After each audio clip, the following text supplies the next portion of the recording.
মাদারীপুর সদর উপজেলার ঘটমাঝি ইউনিয়নে ছয়না গ্রামের বরিশাল খালের ওপর নির্মিত একটি সেতুকে ঘিরে ব্যাপক সমালোচনা চলছে। অভিযোগ উঠেছে, ক্ষমতার প্রভাব কাজে লাগিয়ে শুধু পুলিশের এক সাবেক ওসির বাড়িতে যাতায়াতের সুবিধার্থে নির্মাণ করা হয়েছে সেতুটি। এ নিয়ে এলাকাবাসীর মধ্যে ক্ষোভ ও হতাশার সৃষ্টি হয়েছে। ৩২,38,০০০ টাকা ব্যয়ে সেতুটি নির্মাণ করে স্থানীয় সরকার প্রকৌশল অধিদপ্তর। প্রকৃত খরচ নিয়ে তৈরি হয়েছে ধোঁয়াশা। অভিযোগ, জাজিরা থানার সাবেক ওসি মোস্তাফিজুর রহমান মোল্লা মন্ত্রণালয়ের মাধ্যমে তদবির করে সেতুটি অনুমোদন করিয়েছেন, তবে তিনি সেটা অস্বীকার করেছেন।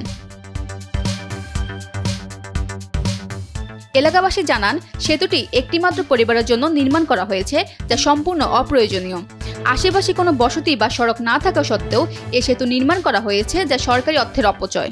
পুলিশ অফিসারের বাড়ি, সে ওসি থাকাকালীন সময় এখনো আছে এবং সমাজের দুর্ভোগ সৃষ্টি করে তার একান্ত ব্যক্তিগত কারণে সরকারি টাকা ব্যয় করে সে নিজে একটি ব্যক্তিগতভাবে একটি ব্রিজ তৈরি করছে।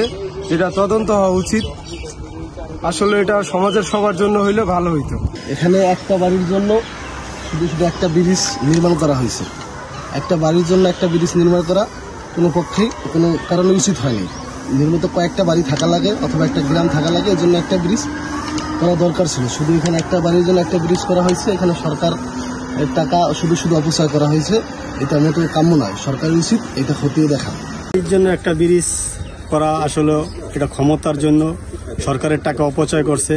একটা বাড়ির জন্য একটা ব্রিজ দরকার নেই, কিন্তু কিভাবে তারা করলো এবং কিভাবে টাকা আইনা করছে এটা ক্ষমতার জন্যই করছে।